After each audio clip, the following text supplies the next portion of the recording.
Terima kasih Anda masih bersama kami di Sindo Malam. Pemirsa, diduga menerima uang suap senilai 1,3 miliar rupiah. Bupati Kolaka Timur Abdul Aziz ditetapkan KPK sebagai tersangka terkait dengan kasus pembangunan rumah sakit daerah di Kabupaten Kolaka Timur, Sulawesi Tenggara.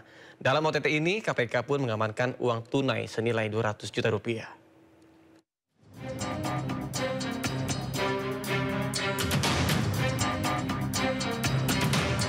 Komisi Pemberantasan Korupsi KPK menetapkan Bupati Kolaka Timur Abdul Aziz sebagai tersangka kasus dugaan suap proyek pembangunan peningkatan fasilitas RSUD kelas D Pratama menjadi kelas C di Kabupaten Kolaka Timur.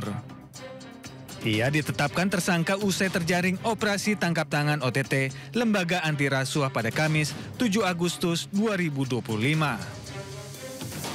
KPK menetapkan Abdul Aziz menjadi tersangka bersama 4 orang lain, yakni PIC Kemenkes untuk pembangunan RSUD, Andi Lukman Hakim, PPK Proyek Pembangunan RSUD di Koltim, Ageng Dermanto, serta 2 orang pihak swasta yang terdiri dari Dedi Karnadi dan Arif Rahman.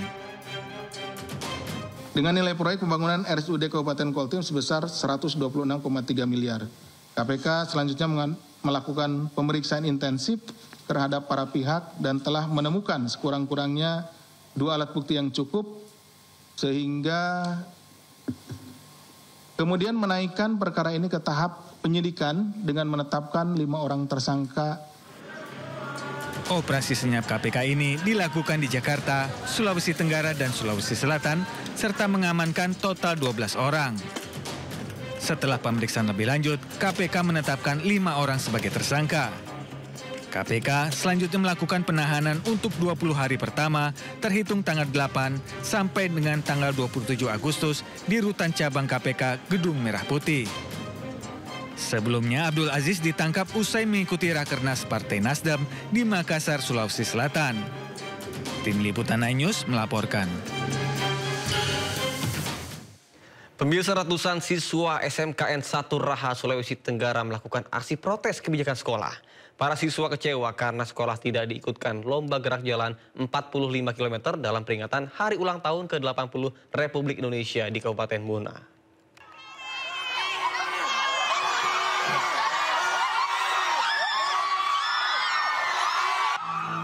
Unjuk rasa para siswa berlangsung di halaman SMKN Negeri 1 Raha, Kabupaten Muna, Sulawesi Tenggara.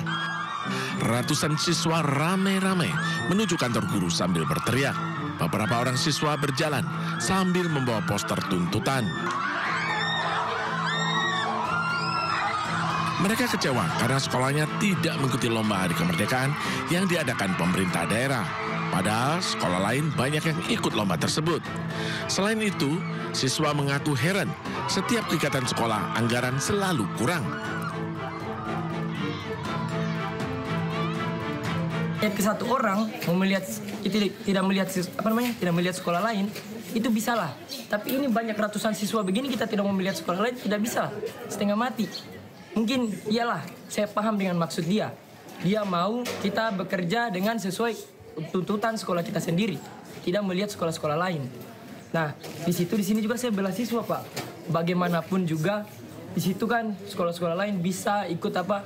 Iya, saya tahu tidak ada dia punya dana atau apa, tapi kan kenapa sekolah lain bisa gitu? Itu memang yang saat ini yang kita anggarkan itu adalah yang kita masukkan di dalam Arkas adalah Gerak Jalan Indah Putra Putri. Kalau Tri Lomba Juang kita perlu dudukkan bersama karena besar anggarannya. Dan ini kan Pak, setiap tahun kami ikuti. Setiap tahun kami ikuti semua kegiatan 17-an dan memang anggarannya itu Pak tidak pernah di bawah 10 juta.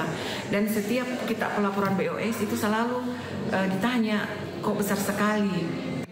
Sementara setelah aksi demonstrasi selesai, pihak sekolah dimediasi kepolisian. Dalam kesempatan itu para siswa menyampaikan aspirasi mereka secara langsung dan sekolah menyatakan kesiapannya untuk mengikuti lomba. Dari Kabupaten Muna, Sulawesi Tenggara, Andi Eba, iNews melaporkan. Pemirsa, ratusan mahasiswa Universitas Mula Warman di Samarinda, Kalimantan Timur membalikan badan saat Wagub Kaltim berpidato. Aksi tersebut dilakukan sebagai bentuk upaya protes terhadap kebijakan program beasiswa yang tidak merata dan tidak adil. Berbalik ke arah sana nih. Di foto ya? Oh, ada. Balik ke depan. Semua balik sini. Balik. Ratusan mahasiswa baru FKIP Universitas Mula Warman kompak berbalik badan saat Wagub Kaltim Seno Aji berpidato. Peristiwa ini terjadi saat kegiatan pengenalan kehidupan kampus mahasiswa baru di GOR 27 September Unmul. Wagub Kaltim Seno Aji yang sedang berbicara di panggung sempat tersenyum dan heran atas aksi tersebut. Sementara seorang moderator mencoba mencairkan suasana.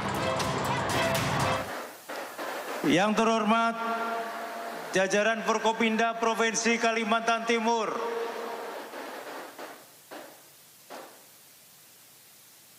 Ini kenapa berbalik ke arah sana nih? Di foto ya? Oh, ada. Balik ke depan. Semua balik sini. Balik. Gubernur BEM FKIP Unmul Muhammad Reski Nur Ilman menyebut aksi ini bentuk protes terhadap kebijakan beasiswa gratis POL yang dinilai belum dijalankan secara merata. Padahal program tersebut seharusnya membebaskan mahasiswa dari biaya uang kuliah tunggal. Sebenarnya pada saat aksi balik badan tersebut itu merupakan bentuk protes kami. Bentuk protes kami pada saat apa yang telah terjadi di PKKMB kemarin. Panggung maba seharusnya menjadi pengenalan kehidupan kampus, namun kita dipertontonkan dengan romantisme para pejabat dan dengan adanya unsur-unsur militerisme di dalamnya. Jadi seperti itu. Ini adalah bentuk sikap kami sebenarnya. Ini adalah bentuk sikap untuk bagaimana membuka ruang demokrasi yang seluas-luasnya dalam kehidupan kampus. PKKMB Unmul tahun ini diikuti ribuan mahasiswa baru dari berbagai fakultas, termasuk 6.000 lebih mahasiswa angkatan 2025 di kampus terbesar se-Kalimantan Timur tersebut. Mahasiswa berharap pemerintah dapat melakukan evaluasi dan memastikan program bantuan pendidikan benar-benar menyentuh seluruh lapisan mahasiswa tanpa ada diskriminasi. Dari Samarinda, Ardi Wirya Anyus melaporkan.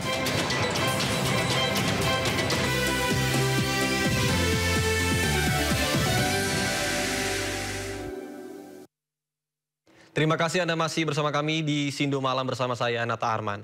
Pemirsa, petugas damkar di Lamongan, Jawa Timur bersusah payah untuk mengevakuasi seekor sapi yang terjebak di dalam got. Butuh waktu hampir 1 jam untuk mengangkat sapi seberat hampir 500 kg tersebut dari dalam got.